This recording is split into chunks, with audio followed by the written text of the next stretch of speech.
91% des cyberattaques, à un moment ou un autre, vont impliquer l'email. C'est gratuit, simple d'utilisation, pas sécurisé, et ça emmène au cœur de l'entreprise. Une autre statistique qui est beaucoup plus récente, hier, chez Veid, on a sorti un rapport, et on notait une augmentation, je crois, de plus de 200% des phishing entre l'année dernière et cette année. Et ce qui est fou, parce qu'on voit des attaques qui sont beaucoup moins volumineuses. Donc en fait, on a beaucoup plus d'attaques, énormément plus d'attaques, mais qui sont, elles, beaucoup plus ciblées.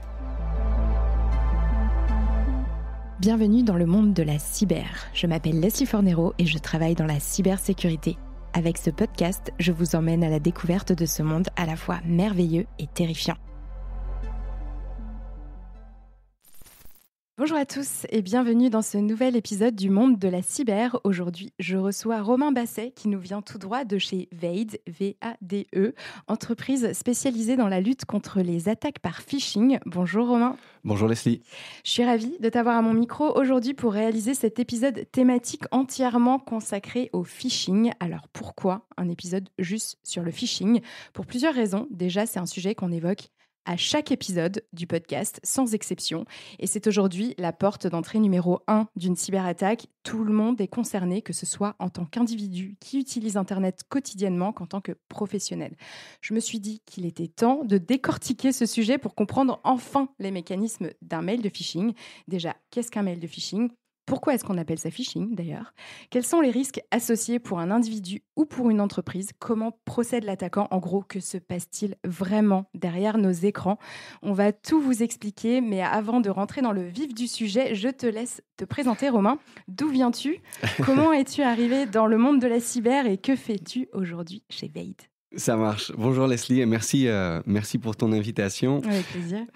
Donc oui, je suis Romain Basset, je suis aujourd'hui directeur des services clients chez Veid. Je ne saurais pas exactement dire pourquoi et comment je suis tombé dans la cyber, très sincèrement. Ça a toujours été quelque chose qui m'a attiré. J'ai jamais été un hacker, mais j'ai toujours eu de l'attrait pour cette zone un peu grise, le côté peut-être un peu sulfureux. Et donc j'ai suivi un parcours académique vers l'IT, vers le développement d'abord. Et puis qui petit à petit m'a rapproché de la cyber. Ce qui peut-être me caractérise, c'est le côté un peu international. J'ai été pas mal vagabond aux États-Unis, en Suède pendant mes études, et ça, c'est quelque chose que j'ai conservé aujourd'hui et qui me plaît beaucoup. Donc voilà, je suis un peu arrivé, j'ai toujours eu cette attirance, et puis donc dès que j'ai eu une opportunité, ça a démarré chez Airbus. Je m'y suis glissé, je m'y suis infiltré, si je puis dire. Et ensuite chez les éditeurs, donc d'abord chez Storm Shield, et puis depuis maintenant 6 ans chez Veid, donc toujours dans le nord de la France. Et donc aujourd'hui, ma responsabilité, directeur des services clients, je m'occupe des équipes support et des équipes avant-vente. Donc en fait, les équipes techniques qui vont échanger avec nos clients et nos partenaires. Et donc l'idée, c'est qu'on soit tous en symbiose, tous alignés pour bien correctement onboarder nos clients et puis leur apporter le support nécessaire. Et puis j'ai une autre casquette que je porte aujourd'hui, c'est celle un peu de speaker, donc intervenir dans les médias, dans les conférences, qui me plaît beaucoup, je dois le dire. Voilà pour moi. Et concernant Veid, en quelques mots, donc comme tu l'as dit, nous sommes éditeurs de cybersécurité, on est spécialisé dans la protection mail, la protection de la messagerie. Et donc quand on pense protection de la messagerie, on pense historiquement au spam, le bon vieux spam, les sites de rencontres en Russie ou le Viagra pas cher. Ça rappelle peut-être des souvenirs d'il y a une quinzaine d'années. Aujourd'hui, la cybersécurité dans le mail, c'est vraiment le phishing, le spear phishing, le malware, parce que c'est un moyen de communication qui n'est pas sécurisé intrinsèquement, qui est gratuit et qui permet à l'attaquant d'atteindre le cœur de l'entreprise. Ma petite phrase, celle que je sors toujours, c'est « il est plus facile de duper un employé en lui envoyant un mail avec un bon prétexte, un bon contexte, que d'essayer de contourner un firewall ou un endpoint, parce que ça demande des compétences techniques vraiment avancées. » Voilà. On va revenir aux bases. Justement, ouais. Romain, est-ce que tu peux nous expliquer avec des mots simples ce qu'est un mail de phishing ? Oui. Alors, le phishing, de manière générale, on va le caractériser comme étant une usurpation.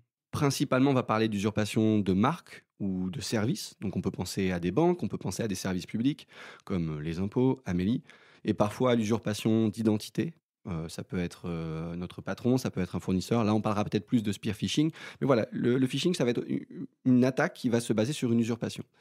Le but de cette attaque, c'est principalement, c'est pas exclusivement, mais principalement de subtiliser les identifiants d'une personne.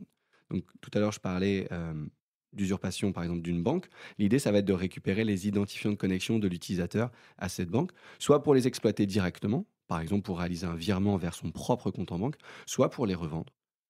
Et puis, dans le cas peut-être de l'entreprise, ça va être récupérer les identifiants de connexion d'un employé. Et là, c'est pareil, c'est soit pour les exploiter à des fins malveillantes, pour mettre un peu un sac de nœuds au sein de l'entreprise, pour subtiliser de l'information ou encore pour les revendre. En fait, le phishing, c'est vraiment un moyen d'avoir un point d'entrée, principalement au sein d'une entreprise, mais aussi parfois dans le compte d'un particulier. Et derrière, il y a une myriade d'actions possibles pour les attaquants en fonction de leur but, soit réaliser un profit immédiat, soit mener une attaque de fond. Comment est-ce que ça a évolué le phishing depuis que ça existe? Depuis quand ça existe déjà? Alors, j'ai pas de date en tête. Je pense que ça existe depuis peut-être aussi longtemps qu'il y a le mail. Il y a peut-être d'ailleurs des informations là-dessus sur Internet, le premier phishing dans un musée. Mais on peut en trouver depuis facilement une quinzaine d'années. Ça a évolué de plein de manières différentes. Moi, je vois deux axes. Le premier, c'est un peu la professionnalisation, si je puis dire, des contenus, c'est-à-dire des contenus qui sont vraiment bien mieux faits en termes, par exemple, d'absence de fautes d'orthographe. On a tous en tête un phishing avec plein de fautes d'orthographe. En termes de contexte, je pense qu'on reviendra beaucoup dessus au cours de cet échange. C'est-à-dire qu'on ne va pas envoyer un mail qui n'a rien à voir avec notre cible. On ne va pas lui parler, par exemple, d'une banque avec laquelle il n'est pas attaché. Et aussi en termes de volume. Auparavant, on avait des attaques de phishing qui étaient vraiment massives. Par exemple, un cybercriminel allait viser une entreprise et allait viser tous les salariés, d'où d'ailleurs le nom phishing, c'est un peu le filet de pêche. On envoie le filet et puis on voit ce qu'on récupère dans le filet. Aujourd'hui, je devrais dire depuis maintenant 3 ou 4 ans, on a vraiment des attaques qui sont beaucoup, beaucoup plus ciblées et personnalisées, c'est-à-dire cette même entreprise, maison de 500 salariés, je ne vais pas viser tous les utilisateurs, je vais en viser 3, 4, souvent un, parfois au hasard et parfois en ciblant parce que c'est une personne dans l'administration des ventes, la finance, la comptabilité, les RH, etc. Est-ce que tu as quelques chiffres pour rappeler que la Oui. majorité des attaques justement réussissent via un mail de phishing? Oui. Alors, il y a une statistique qui tourne depuis de nombreuses années, ça vient d'un rapport de Verizon. Alors, c'est un peu plus large que le phishing, mais on peut vraiment considérer le phishing comme étant le vecteur numéro un. Cette statistique, elle dit que 91% des cyberattaques, à un moment ou un autre, vont impliquer l'email. Et c'est pour les raisons que je te décrivais un peu plus tôt, c'est-à-dire c'est gratuit, simple d'utilisation, pas sécurisé, et ça emmène au cœur de l'entreprise. Et une autre statistique qui est beaucoup plus récente, hier, chez Veid, on a sorti un rapport, et on notait une augmentation, je crois, de plus de 200% des phishing entre l'année dernière et cette année. Et ce qui est fou, parce qu'on voit des attaques qui sont beaucoup moins volumineuses. Donc en fait, on a beaucoup plus d'attaques, énormément plus d'attaques, mais qui sont, elles, beaucoup plus ciblées. Donc on est sur une espèce de double jeu, on a un phénomène de masse, mais dans ce phénomène de masse, on a beaucoup de personnalisation, spécialisation. Moi, je parle de sophistication des attaques. Et pourtant, tu dis les attaques sont de plus en plus ciblées par Oui. phishing, mais aujourd'hui, on dit que les attaques sont de moins en moins ciblées de manière générale parce qu'on ratisse large, justement. Il y a peut-être une petite ambiguïté entre les Oui. deux. Bah, alors, il y a plusieurs façons de voir ça. Tu as, et si on rentre tout de suite dans le vif du sujet, tu vas avoir des attaquants qui vont exploiter toutes les données qu'ils ont en leur possession. Donc, par exemple, s'il y a un data leak, on va retrouver des adresses mail. Un data leak, c'est une fuite de données. Oui, tout à fait. Tu as raison de le préciser. On va retrouver des adresses mail et les attaquants vont prendre ces listes et vont viser et puis on va voir un peu ce qui va mordre, puisqu'on est si on file la métaphore du pêcheur, ils vont vraiment voir ce qui va mordre. Et donc là, ils vont pas nécessairement viser une entreprise ou une personne en particulier. Donc là, on est sur ce phénomène de volume. Mais pour autant, quand on creuse, et on a un exemple, je pense qu'on en parlera un petit peu plus tard, sur une campagne d'il y a quelques semaines, c'était vraiment sur cette typologie-là, c'est-à-dire on estime que le cyberattaquant visait un peu au hasard, mais dans le contenu de l'attaque, par exemple, il personnalisait la page par rapport à l'entreprise visée. Donc, si c'était l'entreprise A, il mettait le logo de l'entreprise A. Si c'était l'entreprise B, il mettait le logo de l'entreprise B. Donc, si je suis le destinataire, la cible, je suis dans un environnement de crédibilité. Je dis, c'est le logo de mon entreprise, c'est la page de connexion d'entreprise. Donc, c'est peut-être dans ce contexte-là. Mais nous, vraiment, ce que nos chiffres montrent, c'est vraiment, et ce que les contenus montrent, c'est vraiment une spécialisation, une contextualisation des attaques. Et tu me parlais aussi de la tendance actuelle du phishing qui va utiliser des QR codes. Est-ce que tu peux nous expliquer ce qu'on peut trouver dans un mail de phishing? Oui. Alors, en général, c'est vrai que dans un mail de phishing, ce qu'on va trouver, c'est un lien. parfois une pièce jointe, mais c'est souvent un lien et le cybercriminel va inciter sa cible à cliquer sur le lien. Donc en fait, le simple fait d'ouvrir le mail de Oui. phishing à la base ne comporte aucun danger en soi. En général, non. Ok, Il y a pas... donc c'est la deuxième étape Oui. qui peut être un peu plus dangereuse. C'est ça. Donc, lorsque la victime est convaincue, par exemple, par l'expéditeur, si c'est mon patron, que c'est ma banque, je vais ouvrir le mail. Là, en général, le message doit être suffisamment crédible pour convaincre cette même cible de cliquer sur le lien. Et donc, les gens aujourd'hui sont davantage sensibilisés, donc ils vont peut-être regarder, si je puis dire, la tête qu'a ce lien. Est-ce que c'est bien Google? Est-ce que c'est bien Microsoft? Comment on fait pour vérifier ça? Alors, on peut passer la souris sur le lien et on va voir en bas à gauche de son écran, dans la fenêtre. Il y a le lien qui C'est s'affiche ça, en tout petit en bas c'est à ça. gauche. Donc, si c'est écrit je vais te pirater.ru, en général, c'est. Voilà. En général, c'est pas si clair que ça. Non, c'est tout à fait. Et c'est pareil, on pourra en parler. Malheureusement. Et ça fait partie aussi de la spécialisation, c'est-à-dire qu'avant, les liens de phishing étaient vraiment évidents. Aujourd'hui, on a plein de systèmes de redirection. On a ce qu'on appelle de l'open redirect. On va abuser d'un service légitime avec une forte crédibilité. Nos chercheurs avaient vu récemment sur Google Translate, YouTube, Baidu, de l'abus de sites, ce que nous on appelle des sites d'autorité, qui se faisaient abuser leur système de redirection. Et donc, moi, si je suis l'utilisateur final, je passe ma souris dessus, je vois Google Translate. A priori, c'est légitime. Sauf qu'en fait, il y a une redirection automatique qui est faite et j'arrive sur le je vais te pirater.ru. Mais comment on évite ça alors? Alors, la sensibilisation, c'est important parce qu'on peut cliquer, à la limite, ça arrive à tout le monde de cliquer sur un lien. Il faut toujours se mettre, là, on est dans le contexte du podcast, mais dans le contexte de la journée de travail d'une personne à l'administration des ventes, qui va gérer des factures, des relances d'impayés, qui reçoit plein de mails, ou pareil à la finance. Dans son quotidien, se dire à chaque instant, je suis hyper concentré sur ce que je lis, j'ai bien passé ma souris. Dans les faits, on sait que ça ne marchera pas. Donc ça peut arriver qu'on ouvre le lien, et c'est là aussi il faut avoir les bons réflexes. Qu'est-ce que c'est que cette page? Où est-ce qu'elle m'emmène? Quel est le contenu? Et c'est là aussi où, de plus en plus, on voit un complément de sécurité qui n'est pas de la sécurité technique, qui est dans les process. Il y a de plus en plus d'entreprises qui ont des process de vérification avant d'émettre un virement, par exemple une vérification téléphonique ou une vérification par un autre moyen de communication que le mail, pour s'assurer qu'il y a bien un virement, pour s'assurer que cette facture pour laquelle on est relancé existe bel et bien, etc., etc. Qu'est-ce qu'on peut trouver d'autre à part des liens dans un mail de phishing? Alors, parfois, il y a des pièces jointes. On avait un cas aussi dans le monde de la santé récemment. C'est la pièce jointe. Donc, elle est complètement inerte, c'est-à-dire elle n'est pas malveillante. C'est un fichier HTML. On va ouvrir cette pièce jointe. Et puis, cette pièce jointe va imiter, par exemple, une page de téléchargement Box, pour ne pas les citer. Et donc là, on connaît ces familiers. On a tous utilisé un jour un lien Box. On a tous reçu plusieurs fois des fichiers légitimes sur Box. Et donc, c'est pareil, si l'email vient d'un expéditeur, ou prétendument vient d'un expéditeur qu'on connaît, le contexte du mail est crédible, ça parle d'une facture, ça parle d'un dossier en cours, on va ouvrir cette pièce jointe, Box, on connaît, on va cliquer pour télécharger. Et là, par exemple, on peut télécharger une pièce jointe malveillante, enfin, on peut télécharger un fichier malveillant depuis cette pièce jointe qui, elle, était inerte. On va en parler après de ce qui se passe après avoir passé toutes ces étapes. Et du coup, qu'est-ce qu'on peut trouver d'autre dans un mail? Le fameux QR code. Donc ça existe depuis plusieurs... C'est nouveau. Oui, alors oui et non. Ça existe depuis 2-3 ans, mais ce qu'on voit, et là où tu as complètement raison, c'est que c'est une tendance de fond depuis quelques semaines, quelques mois, pour différentes raisons. La première raison, c'est, comme je disais, les gens sont vraiment, surtout dans le monde d'entreprise, de plus en plus sensibilisés. Et donc, ils tombent moins pour des phishing évidents. Et aujourd'hui, il y a pas ou peu de sensibilisation sur les QR codes. La deuxième raison, c'est qu'il y a la mise en place massive de l'authentification forte. C'est-à-dire que quand je me connecte, je mets mon mot de passe, mais j'ai besoin de vérifier mon identité d'un autre moyen. Et cet autre moyen, parfois, ça peut être de scanner un QR code ou pour activer ce qu'on appelle le MFA, l'authentification forte, on peut avoir besoin de scanner un QR code. Je ne savais pas ça. Mais moi, je connaissais les codes, les SMS. Oui. Alors, le QR code, c'est souvent au moment de l'activation. Par exemple, pour enregistrer votre équipement, scanner ce QR code. Et donc, il y a plein de cybercriminels qui jouent sur cette tendance-là, de dire votre entreprise va activer l'authentification forte. Pour l'activer, scanner ce QR code. Et le troisième élément, c'est que souvent, les QR codes, on va les ouvrir avec nos téléphones personnels sur lesquels il n'y a pas de sécurité. Et puis le dernier élément, c'est qu'il y a pas mal de solutions de sécurité, à quelque niveau que ce soit, qui sont tout à fait capables de scanner des liens, HTTP, HTTPS. Oui, parce que derrière le QR code, il y a un lien. Donc il y a une nouvelle fenêtre Chrome qui s'ouvre. C'est ça. Et puis une fois qu'on a cliqué dessus, qu'est-ce qui se passe? Il y a une page de phishing qui va s'ouvrir. C'est ça. Donc, et les solutions de sécurité savent très bien aujourd'hui analyser les liens, les redirections, les open redirect, toutes ces choses-là. C'est assez bien maîtrisé. Par contre, les QR codes, ça l'est beaucoup moins. Donc, les C'est à la mode depuis 2020, en fait.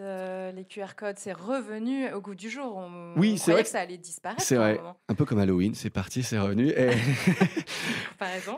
Mais non, mais maintenant, dans les restaurants, on peut scanner Exactement. un QR code pour Mais t'as tout à consulter fait le raison. menu, par exemple. Et c'est un très bon parallèle. Les cybercriminels, les phishers, ils savent très bien suivre les tendances sur quelque niveau que ce soit. Et donc, ils ont vu que c'était une tendance, ils ont vu que c'était utilisé et ils l'exploitent et ils en abusent.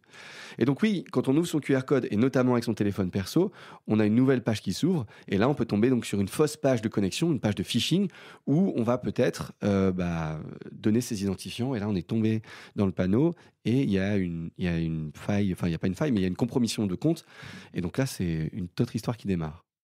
Alors justement, l'histoire qui démarre une fois qu'on a cliqué sur le lien, ouvert la pièce jointe ou ouvert le QR code. Qu'est-ce qui se passe ? Oui, alors, si on a donné ses identifiants, alors très souvent c'est donner ses identifiants, ça peut être aussi donner un numéro de carte bleue. On l'a vu par exemple sur des phishing Netflix, votre facture n'est pas passée, cliquez ici pour... Ah oui, celui-là on le connaît, oui, on voilà, l'a tous reçu. voilà, entrez vos numéros votre numéro de carte bancaire.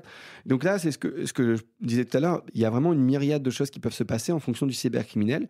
Certains vont simplement faire ce qu'on appelle du harvesting, ils vont collecter les identifiants, ils vont les compiler, ils vont les mettre à vendre en disant, et ça se voit sur des canaux Telegram, par exemple, j'ai 200 comptes d'une banque en ligne française qu'on ne va pas citer, à vendre pour tel prix. Ah, donc eux-mêmes n'en profitent pas, ils les mettent en vente, Oui. en vente sur le dark web. C'est ça, c'est un ça. canal, un moyen de profit. C'est harvesting, c'est la moisson. Hein. On récupère le plus d'identifiants possible et puis on les met en vente. Et donc, comme le phishing, c'est une marque ou un service, ils peuvent vraiment... et ils font l'article, ils font la promotion. Hein. J'ai des comptes telle banque ou tel service à vendre.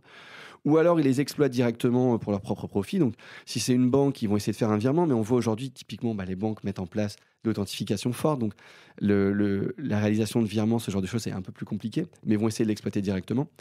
Ça, c'est plutôt du côté du particulier. Du côté de l'entreprise, c'est un peu la même chose sur le côté harvesting. On va pouvoir vendre aussi des comptes d'utilisateurs entreprises qui pourront avoir une valeur potentiellement plus élevée. Parce qu'un compte entreprise, on sait que ce n'est pas juste des mails. C'est l'accès à toute l'entreprise aujourd'hui. Ou alors, on va faire ce qu'on appelle des mouvements latéraux, c'est-à-dire j'ai l'accès à un compte d'une personne qui est dans l'équipe finance. Je vais voir si je peux pas essayer de duper un autre salarié pour avoir ses accès à lui. Et cet autre salarié, c'est peut-être un responsable. Je vais essayer de faire une arnaque financière en interne, c'est-à-dire que là, j'ai accès à un compte légitime. Je suis plus un cybercriminel, je suis un compte légitime. Je vais contacter les RH le 23, 24 du mois et je vais leur dire, voilà, j'ai changé mes coordonnées bancaires. Voici mon nouveau RIB pour le prochain salaire. Ce sont des choses qu'on voit. Ou alors, très à la mode, si je puis dire, c'est l'arnaque à la supply chain. C'est-à-dire qu'on va viser des gens qui sont dans les services comptabilité, financier, administration des ventes. On va compromettre un compte et on va rien faire de malicieux en soi. On va simplement collecter des conversations liées à des paiements de factures, des relances de factures. On va les extraire. Et c'est là où on va créer un domaine, ce qu'on appelle un domaine approchant, c'est-à-dire si l'entreprise s'appelle monentreprise.com, on va créer un domaine mon entreprise et puis on va ajouter un tiret, on va changer l'extension, le TLD, et on va contacter les clients de cette entreprise en se faisant passer pour la personne dont on a usurpé l'identité depuis ce nouveau domaine externe, et on va utiliser la conversation pour apporter du crédit. On va dire, bonjour, c'est Monsieur Dupont du service comptabilité. Je vous relance suite au paiement de la facture 317. Vous voyez la conversation ci-dessous. Pourriez-vous la payer à ce nouveau RIB ? C'est tellement malin. Oui. C'est tellement fort. Comment on fait pour lutter contre ça ? Alors, il n'y a pas une réponse, il y a plein de réponses. Alors, en tant qu'éditeur, nous, on essaye d'apporter des réponses techniques et technologiques. On peut parler d'intelligence artificielle parce qu'on est vraiment sur de l'attaque fine, on n'est pas sur la pêche au chalut, le phishing. Il y a la sensibilisation, tu en as parlé, c'est vraiment important. Et ce qu'on voit de plus en plus émerger, c'est de la sensibilisation contextualisée par rapport aux marques, aux services qu'on utilise dans l'entreprise, mais aussi par rapport au contexte. Si on sait qu'il y a un rapprochement avec une autre entreprise, si on sait qu'il y a une promotion d'une personne, si on sait qu'il y a un déplacement professionnel à l'étranger, toutes ces informations, si elles sont rendues publiques, vont être potentiellement utilisables par les cybercriminels. Donc, faire la sensibilisation vraiment contextualisée par rapport aux événements propres de l'entreprise, par rapport aux nouvelles tendances, sur le QR code typiquement. Et puis après, il y a tout ce qui est process, donc finalement qui est périphérique à la cybersécurité en tant que telle, mais s'assurer que lorsqu'un collaborateur met à jour ses coordonnées bancaires, ça se fait pas simplement par le biais d'un mail, ça se fait par le biais du SIRH, auquel il doit s'identifier avec de l'authentification forte. Ce que l'on disait tout à l'heure, s'il y a un paiement de facture, qu'il y a un second canal de vérification pour s'assurer que on ne paye pas une facture dans le vide ou dans le vent. Et puis après, sur la partie technique, il y a évidemment tout ce qui va être suivi de l'activité des comptes. Si je me connecte de 9h à 18h à Paris tous les jours et puis qu'un jour je me connecte à 2h du matin depuis Singapour, ça doit lever une alerte, typiquement. Oui, c'est des alertes qu'on reçoit en général. Est-ce qu'il existe, parce que là, on parle de tous les réflexes que nous, on doit avoir en tant qu'être humain face à cette menace, j'ai envie de dire, on doit se méfier de tout, c'est fatigant. Est-ce qu'il y a aussi des solutions qui existent, concrètes, techniques, qui peuvent nous aider à nous prémunir de ce risque-là ? Tout à fait. Alors, il y a évidemment au niveau de la couche mail, il va y avoir l'analyse du message. Et donc, c'est là où toutes les techniques d'intelligence artificielle, on parle de machine learning, sur tout ce qui est extrêmement personnalisé, on va plutôt utiliser ce qu'on appelle le NLP, le Natural Language Processing. C'est dit de manière très vulgaire, c'est de l'analyse sémantique faite par de l'IA. Mais en gros, c'est un système autonome qui est capable de comprendre l'intention d'un message, donc en faisant complètement abstraction des liens, des pièces jointes, vraiment sur le contenu, détecter qu'il y a un degré d'urgence, détecter le champ lexical, ça va parler de finance, ça va parler de RH, ça va parler de relance de facture, etc. etc. Et de là, déterminer si y a des anomalies, ça vient d'une adresse externe, ça parle d'éléments urgents, et ça usurpe l'identité du PDG. Bon, il y a un peu trop de choses anormales ou incohérentes, donc on va lever une alerte. Ça, c'est au niveau du message. Au niveau des liens, il y a des vérifications. Vérification du contenu de la page. Par exemple, si on a un logo Amazon dans une page hébergée en Russie, dans un blog WordPress, c'est pareil, il y a une petite anomalie, une petite incohérence. Donc, c'est vraiment identifier toutes ces anomalies. Et puis, et c'est là que nos mails se retrouvent dans les spams, c'est ça ? Oui, potentiellement, dans les spams ou alors avec des bannières. Et c'est ce qu'on voit aujourd'hui, c'est la personnalisation aussi des messages. C'est-à-dire que de plus en plus, les solutions de sécurité, mail et ailleurs, vont donner des indications aussi aux utilisateurs finaux. Par exemple, vous ne conversez pas souvent avec cet utilisateur par le biais de cette adresse mail. Ou cette adresse mail. Alors, celui qu'on voit très souvent, c'est cette adresse mail provient de l'extérieur de votre entreprise. Et on voit même depuis très peu l'intégration aussi on va le dire, de LLM, mais pour les utilisateurs finaux, donc potentiellement qu'on puisse interroger un système de sécurité pour dire là j'ai un mail, c'est un peu bizarre, d'habitude mon patron il me parle pas de cette manière, et qu'on puisse avoir de l'aide en fait en tant qu'utilisateur final, parce que comme tu disais, il faut être tout le temps vigilant et c'est pas forcément évident. Oui, tout à fait. On va se placer aussi du côté de l'attaquant. Là, on a parlé beaucoup des utilisateurs, de la sensibilisation, de tout ce qu'on pouvait faire pour se prémunir contre ce risque. Comment ça se passe du côté de l'attaquant ? C'est toujours un peu opaque. Nous, je reçois des dizaines de mails de phishing par jour. Hein, dans mon dossier spam, il est rempli. On le regarde même plus. Évidemment, on fait attention aussi à ceux qu'on reçoit dans la boîte mail normale. On dit, mais qu'est-ce qui se passe pour qu'on en reçoive autant ? Tu disais, je reviens à nouveau sur ces attaques ciblées, mais ça, c'est pas ciblé, tu vois, tout ce qu'on reçoit comme masse de mails, de phishing toute la journée. Qu'est-ce qu'ils font ? Alors, sur le côté, pourquoi on en reçoit beaucoup, pourquoi on en reçoit autant, je pense qu'il n'y a pas une réponse universelle. Il y a plusieurs choses. Il y a l'exposition de la personne et de l'entreprise, le secteur d'activité, typiquement la santé, tout ce qui va être le monde des entreprises pharmaceutiques vont être beaucoup plus ciblés qu'une PME dans l'industrie plastique en région. Voilà.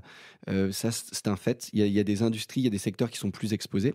Et après, il y a aussi une notion de leak d'informations. Même si on a été un utilisateur très rigoureux, notre adresse mail personnelle s'est retrouvée dans une base de données qui a fuité, elle va être exploitée et réexploitée jusqu'à plus soif, si je puis dire, par les cybercriminels pour du spam et pour du phishing. Pour la partie comment ça fonctionne, il y a vraiment plein de typologies de ficheurs ou de cybercriminels. On pourrait néanmoins faire deux grandes familles. On pourrait faire, si je puis dire, d'un côté, entre guillemets, les simples escrocs, et de l'autre, plutôt les cybercriminels un peu plus experts, un peu plus techniques. Du côté des simples escrocs, il y a soit des plateformes de phishing as a service. Donc là, je n'ai pas nécessairement besoin de compétences techniques. Je connais le ransomware as a service, mais le phishing as a service m'est encore inconnu. Est-ce que tu peux nous expliquer comment ça marche ? C'est assez similaire, c'est-à-dire c'est une plateforme à laquelle on va se connecter. Nos chercheurs avaient fait un article là-dessus il y a quelques mois sur la plateforme Greatness. Et donc, on s'y connecte. Et puis là, on va pouvoir définir nos cibles. Donc là, ce qu'on amène, en fait, c'est l'adresse email de nos cibles. Et puis, on va pouvoir, donc en fonction de la maturité, si je puis dire, la sophistication de la plateforme, définir sur quelle marque ou service on va envoyer nos campagnes de phishing, un peu paramétrées. Donc attends, j'arrive, je suis un attaquant, Oui. j'ai une liste de 5000 emails Oui. que je viens d'acheter sur le dark web parce que c'était en vente, Oui. issus d'une fuite de données. Par exemple. Est-ce qu'on sait du coup si c'est issu d'une fuite de données de santé, C'est difficile de retrouver parce qu'il y a beaucoup d'adresses mail qui se retrouvent dans beaucoup de listes différentes. Il y a des sites qui proposent, je ne sais pas si tu as déjà essayé, tu tapes ton adresse même perso et tu vas voir dans combien de leaks. Ah oui, on peut vérifier si notre adresse mail est déjà présente dans un... Et là, on voit qu'elle est dans 50 fichiers de leaks. On dit, donc c'est un peu difficile de déterminer la source. Et donc là, j'arrive avec ma base de données, je la rentre dans ce logiciel, enfin dans ce... Ouais, c'est un logiciel. C'est ça, c'est un service SaaS. Ok, et là, il me produit des mails de phishing automatiquement. Oui, mais comment il sait, du coup, comment contextualiser ces mails de phishing si c'est automatique? Parce que tu disais tout à l'heure, l'attaquant, il va savoir à quelle banque t'es, donc il va t'envoyer un mail de phishing sur cette banque-là, mais là, c'est pas possible. On va déjà... Non, tu as raison. Oui, non. Tu vas pouvoir choisir la marque. Donc, par exemple, si tu as acheté un fichier, je sais pas, de client d'une banque X, tu vas peut-être potentiellement pouvoir... Alors, je sais pas si aujourd'hui, les plateformes de phishing as a service proposent des templates sur les marques françaises, j'avoue humblement. Mais typiquement, si tu sais qu'ils utilisent telle plateforme de service, Amazon, Box, Microsoft 365, ça va être dans les offres de templates de phishing. Donc, tu vas déjà... Ah, donc il y a déjà des templates de phishing qui sont prêts. Et tu peux choisir la marque la plus utilisée en France, par exemple. Et regarde, ça peut même aller plus loin. Tu as des pages qui, à la volée aujourd'hui, tu vas générer ta page de phishing et tu vas générer ta campagne. Tu vas envoyer ta campagne de phishing. Ok. Tu vas savoir que l'entreprise A utilise Microsoft 365 et tu as des pages de phishing qui dynamiquement vont aller récupérer le logo de l'entreprise A dans Microsoft 365 parce que c'est une info qui est publique. Et la page de fond. Donc, on a vu ça là, il y a quelques semaines, c'était un groupement hospitalier en France. La même campagne dans un groupement hospitalier, tu as le logo du groupement hospitalier, tu as la page de fond. Et c'est vraiment quand tu ouvres la page, ça ressemble quand même vraiment beaucoup. Ah ouais, vraiment. Ils ont vraiment automatisé la production de mails de phishing personnalisés, en fait. Le contenu de la page. C'est ça. Et donc, la même campagne visait aussi une association caritative. Et donc, eux, ils n'avaient pas d'image de fond, ils n'avaient pas défini. Par contre, ils avaient leur logo. Et donc, tu avais l'image de fond générique. Et par contre, tu avais bien le logo de cette association caritative. Donc, et ça, en c'est 3 à la clics, volée. c'est fait, quoi. C'est-à-dire que tu peux te connecter, acheter ta base de données, aller sur ton phishing as a service, demander « Bonjour, je voudrais ça comme template pour cette liste-là ». Et là, bam, t'envoies ton badge de mail. Exactement. Et ça, c'est l'option 1, parce qu'après, tu as l'option 2. Vas-y, raconte-moi l'option 2. L'option 2, et ça, sont un peu ce que nous on appelle les escrocs à la petite semaine, je crois on dit. Tu peux acheter ce qu'on appelle des scamas. Donc, alors, le scama, c'est le jargon pour kit de phishing. D'accord. Ah, donc il y a le phishing as a service et le kit de phishing, c'est pas la même chose. Alors, c'est pas la même chose. Il peut y avoir du recouvrement, mais le phishing as a service, tu as quand même davantage la notion de tu vas devoir l'installer.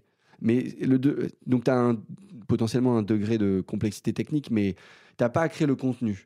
C'est-à-dire, le contenu va t'être fourni, la page qui va t'envoyer, le code qui va t'envoyer les identifiants d'utilisateurs, soit par mail, soit sur Telegram, tout ça, c'est...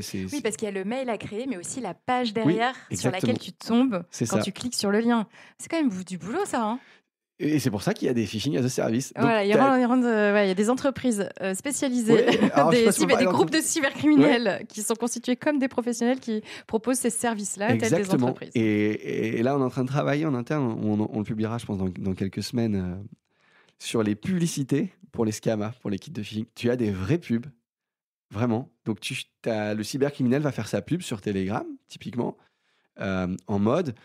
j'ai créé un nouveau scama, et c'est là on voit, j'en parlais tout à l'heure, la contextualisation. Par exemple, là, la dernière pub qu'on m'a transférée, c'était sur les primes de retraite. Tu vois, j'ai envie de dire, ça intéresse presque personne. C'est hyper spécialisé. Et donc, c'est c'est sans pitié parce que la pub, c'est bien écrit noir sur blanc, c'est pour viser les vieux. Enfin, c'est sans pitié. Waouh. Et dans le descriptif, c'est vraiment comme une publicité. Et je pourrais te la montrer après si tu veux. Attends, il fait ça sur Telegram, Ouais. c'est-à-dire que les hackers parlent entre eux sur Oui, Telegram. complètement. T'as plein de D'accord. boucles Telegram. Et s'échangent un petit peu leur. Alors, t'as du vol. C'est Ok. ça aussi qu'il déteste. T'as plein de vols de scammas. T'en as dans lesquels tu vas avoir. Alors, j'ai plus le jargon, je le retrouverai. Mais un bout de code implanté où celui qui a créé le scamma à l'origine va récupérer malgré tout les identifiants des autres. C'est assez nébuleux, c'est assez rigolo aussi. Et ça, donc, c'est ouvert, tout le monde peut accéder à ces conversations. pas tout le monde, non. D'accord. Il y a différents canaux, mais tu peux en avoir qui sont ouverts, oui. Et comme le paiement, pardon, se fait en crypto-monnaie, je veux dire, et que c'est sur Telegram, je ne vais pas dire que c'est à 100% anonyme, mais c'est relativement bien anonyme et sécurisé pour les gens qui font ça. D'accord. Et qui de toute façon vont se cacher derrière de multiples VPN, etc., etc. Mais là où je vais en venir, c'est que dans la pub, donc il y a le côté un peu sans pitié. Donc, ouais. ils vendent leur service à d'autres hackers. Là. Ils disent regardez, j'ai fait un nouveau phishing. C'est ça. Si vous voulez l'utiliser, C'est ça. n'hésitez pas à me contacter. Je vous ferai un petit devis. C'est l'équivalent de 150 € plus ou moins. C'est incroyable. Et donc ok. dans la pub, tu as responsive, Mhm. donc compatible. Ah oui, pour le téléphone c'est mobile. ça. Ouais. Compatible Apple Pay. Mais non. C'est vraiment dans la pub. Attends, tu peux payer en crypto avec Apple Pay Non, mais ce que je veux dire, c'est que pour, par exemple, si c'est un phishing bancaire ou si c'est un phishing qui incite à payer une amende ou que sais-je. Ah, c'est pour l'individu qui se fait Exactement. avoir, qui se fait attaquer. Exactement. La victime peut payer avec Apple Pay. Exactement. Mon Dieu. Et le dernier truc, protection anti-bot. Donc pour nous tous éditeurs, puisqu'on a tous nos crawlers qui vont aller explorer les pages, les multiples redirections aux quatre coins du monde. Tu veux dire les petits virus là Non, Les non. antivirus Bah, pas forcément les antivirus, mais enfin, toutes les solutions de sécurité, et notamment autour du mail et du web, on a Tu peux les des contourner. on a des systèmes d'exploration automatique des pages. Donc, ce ne sont pas nos analyses, ce sont des technos, notamment d'IA. Ils vont ouvrir les pages, il y a une redirection, ils vont aller à la page d'après, etc., etc. Ils vont analyser les contenus. Et donc, tu as des protections anti-bot. Et donc, ils nous rendent la tâche plus ardue, voire nous bloquent. Et donc, ces scammas, ces kits de phishing ont dans leur pub protection anti-bot intégrée.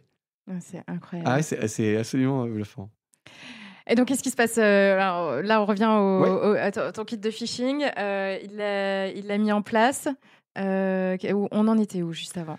Donc, je suis cybercriminel. Là, j'ai besoin d'un degré technique un peu plus avancé, mais j'ai pas besoin d'être un expert. J'ai pas besoin de créer le contenu, j'ai besoin en fait d'héberger et d'envoyer. Donc, envoyer ces mails, c'est très facile, c'est simple, c'est gratuit. Il y a plein de plateformes qui existent. On va pouvoir, par exemple, utiliser des plateformes de marketing. On va utiliser un essai gratuit.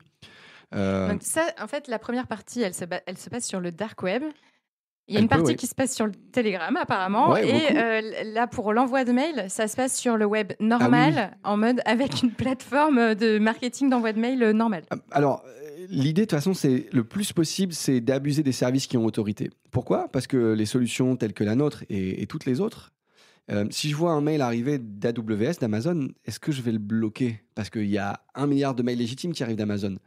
Par contre, si je vois un mail qui arrive de jevais-te-pirater.ru, bon, bah là, il n'y a pas d'ambiguïté. Et c'est là-dessus qu'en permanence, les cybercriminels vont jouer. C'est pareil avec les liens. Le lien, s'il vient de Google Translate, c'est plus difficile de le bloquer, en tout cas de manière binaire, que s'il vient de jevais-te-pirater.com. Donc évidemment, il y a encore plein de mails de phishing qui sont envoyés depuis des botnets, qui sont envoyés depuis des choses très sales, qui sont évidents. Mais le fisher un peu intelligent va essayer d'utiliser des services qui ont pignon sur rue, qui ont autorité, pour envoyer son mail malveillant et pour atteindre le plus de cibles possible. Il sait que certains seront bloqués, c'est pas grave. Il va atteindre le plus de cibles possible. Et Il peut envoyer jusqu'à combien de mails ? Des millions et des millions. Mais aujourd'hui, de mon point de vue, on n'est vraiment pas sur une notion de volume. On est sur... il vaut mieux en envoyer moins. D'ailleurs, moins je vais en envoyer, moins je vais attirer l'attention. Parce que d'un seul coup... Petit conseil pour les hackers de la non, part mais- de Romain Basset. À votre service. Ils le savent de toute façon, parce qu'une adresse IP, une adresse mail qui se met à envoyer 100 000 messages en 10 minutes, alors que d'habitude on en envoie 10, tous les éditeurs de la place aujourd'hui vont la flaguer, vont la bloquer. Donc ça va être beaucoup plus subtil que ça va être envoyé depuis plein de pays, plein d'adresses IP différentes, plein d'adresses mail différentes, de plein de domaines différents. Très souvent depuis des comptes légitimes, le compte de monsieur, madame Michu, il ou elle n'a pas du tout conscience que son compte a été piraté. Le cybercriminel est resté dormant. Par contre, le jour où il a besoin d'envoyer du malveillant, il va le faire. Les liens de phishing, c'est pareil. Combien on a de pages de phishing qui sont hébergées sur des sites internet de petites entreprises qui n'ont aucune idée qu'elles hébergent un site de phishing ? Ça peut aller, on a eu un garage au Royaume-Uni, on a eu une entreprise d'électriciens en Argentine là récemment, et ça va viser une entreprise du secteur de la santé en France. Oui, donc tout le monde est concerné, C'est ça. même s'il y a des attaques plus ciblées que d'autres Oui. et des secteurs plus sensibles que d'autres. On en a eu une très belle aussi dans la série des anecdotes qui vraiment on était tous scotchés. Et puis c'est même pas des choses qui sont finalement très très intéressantes, mais c'était une PME dans le monde de l'imprimerie. Voilà. Bon. Et le phishing parlait de bons à tirer. Donc c'est vraiment du jargon technique de l'univers professionnel. C'est la première fois qu'on est là. Quoi ? Donc au début on s'est dit c'est un vrai mail en fait. Non, c'était un mail de phishing. Donc comment ils ont eu accès au contenu ? C'est pareil. Est-ce qu'ils ont récupéré à droite ou à gauche ? On en est, et c'était une PME, c'était pas un grand groupe international, c'était pas un ministère, non, c'était une PME. Et c'est passé le mail, ils se sont fait avoir ? Non. Non. Okay. Et comment ils l'ont repéré ? On l'a bloqué. Ah oui, mais c'est votre système chez Veid qui l'a bloqué. Donc ça fait partie aussi, sans trop nous mettre en lumière, mais quand il y a une évaluation de la solution, l'idée c'est de mettre en avant les attaques, ce qu'on appelle les attaques d'intérêt, et donc de raconter un peu l'histoire de ces attaques, dire voilà aussi quand vous passez par nos services, voilà ce qu'on peut voir, voilà ce qu'on a analysé. Voilà, donc il n'y a pas seulement nous faire attention tout le temps, mais il y a des solutions qui existent exactement. Aussi pour nous aider à les repérer, ces mails de phishing. Donc là, il envoie des millions de mails. Tu sais à peu près combien vont fonctionner sur le million ? C'est moins d'1%. Moins d'1%. Ouais. Et est-ce que ça paye alors ? Oui. Qu'est-ce qu'il va récupérer ? Comment il gagne sa vie là ? Alors, ce que je te disais, soit tu fais du harvesting et là tu en récupères 100, 150, 500 et là tu les mets à vendre, typiquement sur Telegram. Et tu vas. Alors je connais pas le cours d'un compte, combien ça vaut aujourd'hui, mais tu vas te faire quelques centaines d'euros. Soit tu vas utiliser le compte compromis pour demander un virement, mais depuis un compte légitime, tu vas avoir un contexte. Soit dans le cas des fausses relances pour des factures impayées, soit les attaques au RH, ce qu'on appelle les attaques au paycheck. Donc là, tu te fais quelques milliers d'euros. Ouais, tu peux aller de la centaine d'euros à c'est ça. Même parfois des gros montants, non ? Un détournement de fonds. Oui, c'est ça. Et si tu arrives à typiquement les attaques à la supply chain, et c'est là où d'ailleurs c'est très intéressant, ça a démarré sur les très grands groupes. Les très grands groupes, ils ont les moyens, les équipes, les process. Et donc, petit à petit, c'est descendu dans les PME, les TPE et maintenant même les artisans avec des adresses mail particuliers. Tu peux expliquer ce que c'est l'attaque à la supply chain, justement le lien entre toute cette chaîne ? Exact, tu as raison. Ouais. Il y a une variété d'attaques à la supply chain. L'idée, c'est qu'à un moment ou un autre, on va engager, on va usurper l'identité d'un fournisseur, d'un prestataire de service. Donc, celle que nous, on voit dans le cadre du mail, ça va être, on va se faire passer pour un prestataire de service, un fournisseur, et on va relancer les clients sous un prétexte fallacieux, et généralement, c'est leur demander de payer une facture. Et donc, les factures, souvent, elles ne sont pas payées en une fois. Il y a 50%, 10%, 30%. Des factures, il y en a plein. Donc, c'est jouer un peu sur ce contexte nébuleux pour dire, en utilisant du contexte réel, voyez, tout cet échange de mails, vous n'avez toujours pas payé les 20% restants de la facture. Donc, payez-les et payez-les sur ce nouveau RIB puisque nous avons changé de banque. Donc ça, on l'a vu démarrer sur des grands comptes. Dans le monde des PME ensuite, et maintenant on voit même des électriciens, des piscinistes, leur compte est compromis, ils sont pas au courant. Le cybercriminel va envoyer des mails à leurs clients, et les clients de ces artisans, et va dire vous n'avez pas payé les 10% restants et veuillez les payer sur ce nouveau RIB parce que j'ai changé de banque. Imparable. Donc là, le gain, si c'est avec des particuliers, c'est quelques centaines, quelques milliers d'euros, et sur les PME ou les groupes, là, oui, quelques dizaines, voire quelques centaines de milliers d'euros. Mais souvent, la petite criminalité, c'est quelques centaines d'euros. Et donc, l'attaque par supply chain, si tu peux rappeler, donc avant, c'était les grands groupes qui se faisaient attaquer. Alors, sans doute le sont-ils encore, mais c'est un peu... Ils sont mieux protégés aujourd'hui, c'est un peu ça. Les attaques se sont un peu déplacées. Mais on le voit souvent, c'était pareil avec les ransomware. Les ransomware, ça a visé les États, exactement, les multinationales. Ces gens-là ont des moyens, ont des technologies, ont des process. Et donc, c'est... Pour employer un mot un peu à la mode, on peut voir une espèce de ruissellement, c'est-à-dire que ça descend et les attaques vont viser des entreprises de taille plus petite qui ont moins de... Qui travaillent avec les grands groupes. Oui, alors dans le cas de la supply chain, oui. Mais typiquement, tu peux voir aussi qu'elles peuvent être les victimes finales de ces attaques-là. Et donc, deux PME qui travaillent entre elles, aujourd'hui, vont être visées par les attaques à la supply chain. Le cybercriminel, son gain, il sera de quelques milliers d'euros, pas quelques dizaines de milliers d'euros. Mais il a plus de chances, son attaque a plus de chances d'aboutir parce que les grands groupes, eux, se sont structurés. Tout à fait. Et est-ce que tu aurais un exemple concret, là on a parlé beaucoup de théorie, d'une attaque par phishing qui aurait abouti et qui aurait fait la une des journaux, créé un précédent, qui aurait eu un impact vraiment considérable? Alors j'en ai une qui a presque abouti, c'était justement une attaque à la supply chain et ce que j'adore, je ne sais pas si c'est le bon terme, mais c'était vraiment le contexte. C'est une des premières qu'on avait vraiment vues. Ça s'est passé aux États-Unis. C'était une entreprise du monde des télécommunications. Donc, eux, c'était la victime. Et leur fournisseur, c'était une entreprise de service marketing. Voilà. Et donc, il y a eu dans l'entreprise victime, donc l'entreprise du monde des télécommunications, qui était une entreprise de taille intermédiaire, un compte compromis d'une personne qui travaillait dans l'équipe finance ou c'était l'équipe account payable, enfin voilà, ceux qui payaient les factures. Et la seule chose que le cybercriminel a fait, c'est extraire des conversations liées à des factures. Donc, c'était une compromission de compte toute bête, si je puis dire. C'était en 2020, mars 2020, au moment tout début du Covid, et ça va jouer son importance. Et donc, le cybercriminel extrait cette conversation. Et en fait, il y avait beaucoup de factures entre le prestataire de services dans le monde du marketing et le client qui recevait les services, donc cette entreprise dans le monde des télécommunications. Il y avait pas mal de services et pas mal de factures. Donc, on voit dans les échanges, il y a plein de relances légitimes, il y a plein de factures dans tous les sens, et on est sur des montants de quelques dizaines de milliers de dollars. Donc le cybercriminel extrait ces conversations, crée ce fameux domaine approchant où il se fait passer pour le fournisseur. Donc il a compromis un compte chez le client, mais il se fait passer pour le fournisseur. Il crée différentes adresses mail sur ce domaine approchant en usurpant l'identité de différentes personnes chez ce fournisseur. Donc il y a la personne en charge des paiements, mais il y a son responsable, il y a un C-level aussi.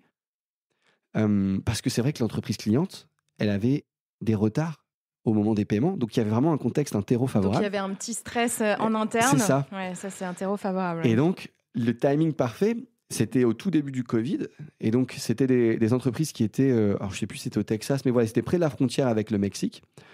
Et donc, le cybercriminel fait une relance. Et donc, dans la boucle de mail, il y a soi-disant ses collègues. Donc, il a créé des fausses adresses mail du C-level de son responsable. Et il y a plusieurs personnes dans l'entreprise cliente, l'entreprise cible du monde des télécoms, en disant vous nous avez toujours pas payé ces factures-là, donc avec des références, avec, je crois même qu'il y avait une capture, un PDF pour donner du crédit. Au fait, à cause de la crise Covid, on peut plus utiliser notre compte en banque business aux États-Unis.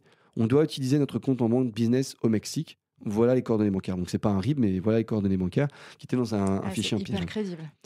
Et donc, pour le coup, il y a aucune solution qui l'a bloqué. Voilà, ça n'a pas été bloqué. Ce qui l'a bloqué, et c'est une histoire vraie, c'est que l'entreprise cliente et victime avait revu ses process financiers. Enfin, voilà, c'est un domaine dans lequel je suis pas expert. Et parmi ceux-là, il y avait celui sur le paiement des factures. Et il y avait, je sais pas pourquoi je sais pourquoi ils avaient mis ça en place, mais ils avaient exigé de tous leurs fournisseurs que toutes les demandes de paiement de facture se fassent par des mails chiffrés. Et là, c'était pas le cas.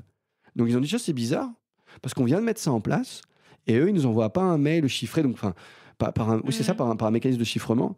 Et donc, ce qu'ils ont fait, ils ont décroché leur téléphone. Réflexe. Ils ont dit, mais pourquoi vous nous envoyez cette relance ? C'est pas le bon canal, etc.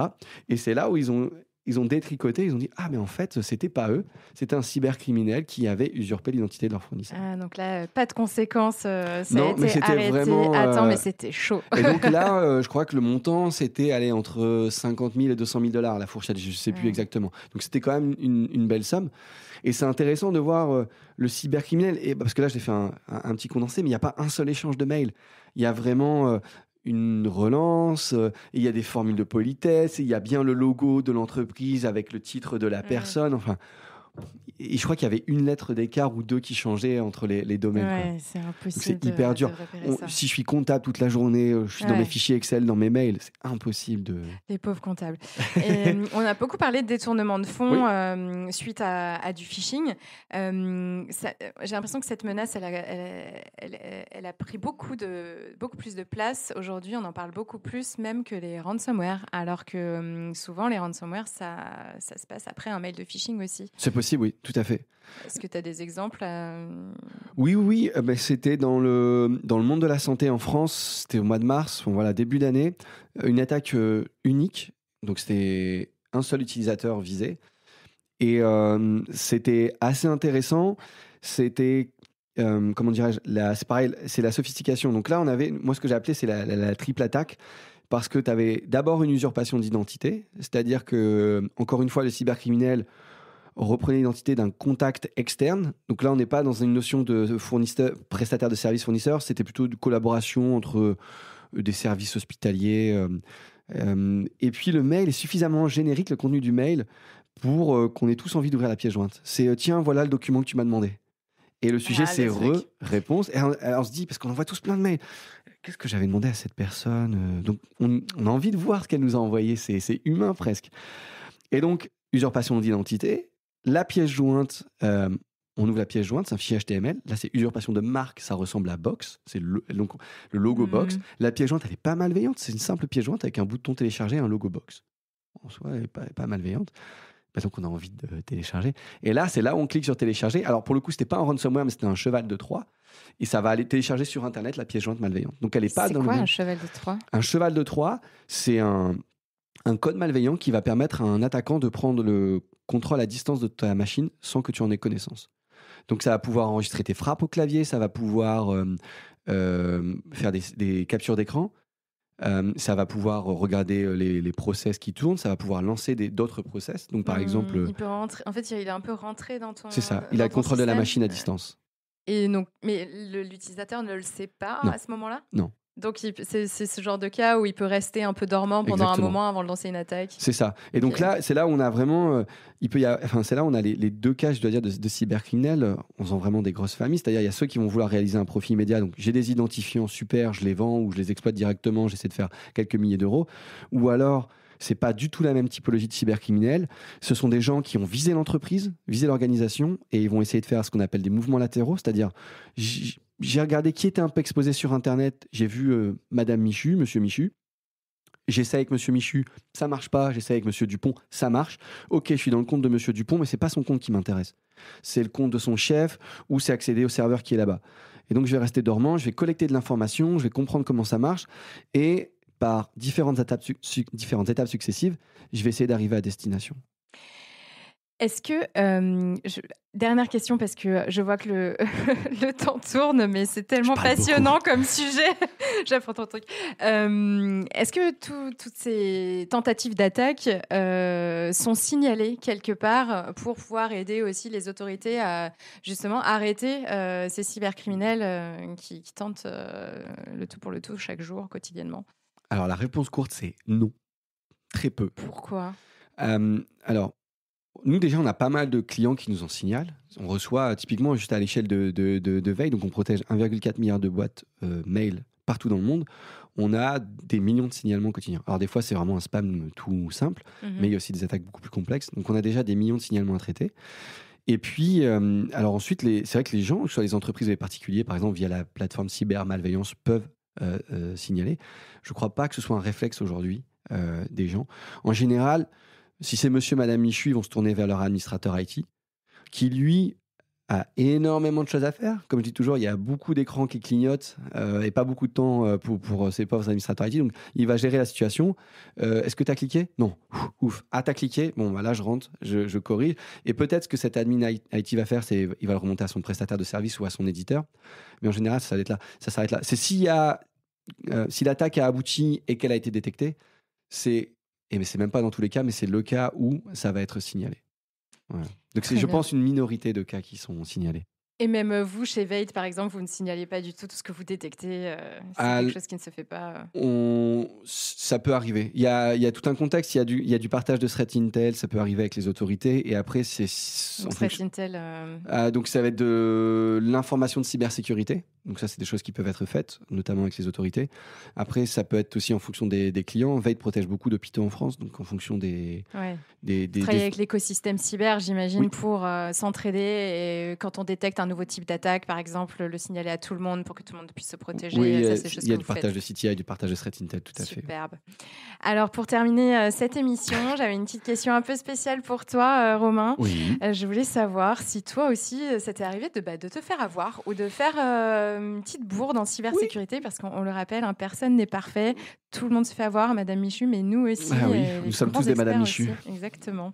Oui, oui. Alors j'avais préparé ta question et oui, ça m'est arrivé. Je crois que ça m'est arrivé 2 fois, j'avoue humblement. Il va y avoir 2 bourdes. Oui, et ce sont les mêmes. C'est par les réseaux sociaux. puisqu'on a parlé de phishing par mail, mais on a du phishing par SMS, par les réseaux sociaux aussi. Oui, tout à fait. Et c'était à chaque fois, c'était des usurpations d'identité, soit d'amis, soit de membres de la famille, avec un message qui n'était pas forcément contextualisé, mais qui était suffisamment crédible. Un membre de la famille qui va demander de l'aide, mais pas demander un virement tout de suite, pour qu'au moins je réponde au premier message et que je me fasse savoir. Je me souviens notamment d'une cousine, j'ai dit il a besoin d'aide, mais qu'est-ce qui lui arrive? En plus, on se parle pas souvent, donc oui, dis-moi ce qui se passe. Et puis, quelques minutes après... On joue sur l'émotionnel dans ces moments-là. Hein. Voilà, je suis quelqu'un de très émotif.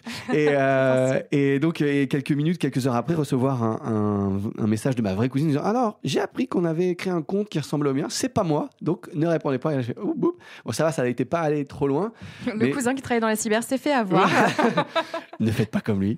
Non, donc, j'étais pas allé plus loin parce que je sais pas, j'avais pas le temps, quoi, mais j'avais effectivement répondu au premier message. Mais qu'est-ce qui t'arrive? Comment je peux t'aider? Voilà, donc oui, nous sommes tous des Madame Michu. Tu avais une seconde histoire à nous raconter? Ben, c'était le même cas, je crois qu'il y en a, le premier c'était sur Facebook, le deuxième sur WhatsApp, mais j'étais tombé tout pareil. C'est des choses qui arrivent de plus en plus souvent, oui, en effet. Ouais. Les cybercriminels utilisent beaucoup le SMS aussi, il y a des appels. Nous, on a vu du spear phishing par SMS aux États-Unis, c'est-à-dire c'est même un de nos collaborateurs qui a reçu un SMS soi-disant de notre PDG. Ah oui. En disant, il s'appelle Michael, salut Michael, c'est Georges, c'est le nom de notre PDG. J'aurais besoin de ton aide, est-ce que tu peux m'aider pour l'interrogation par SMS? Moi, j'ai reçu récemment un SMS aussi où on me demandait de payer une amende pour ma voiture, mais je n'ai pas de voiture. Donc voilà, le SMS, désolé, la cible n'était pas la bonne.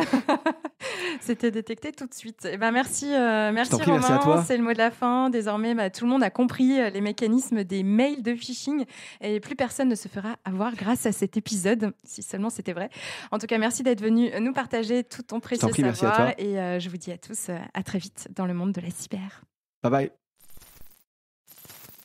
Merci à tous d'avoir suivi cet épisode du monde de la cyber. Si vous êtes arrivés jusqu'ici, c'est que vous commencez à bien accrocher à ce podcast. Alors si vous voulez découvrir les coulisses et être au courant de toutes les actus, je vous donne rendez-vous sur notre compte Instagram, le monde de la cyber. Et n'hésitez pas aussi à vous abonner au podcast et à me laisser un petit commentaire sur Spotify ou Apple Podcast. Ça m'aide beaucoup à faire grandir le projet et ça me fait super plaisir de lire tous vos petits messages. Merci à vous et à très vite dans le monde de la cyber.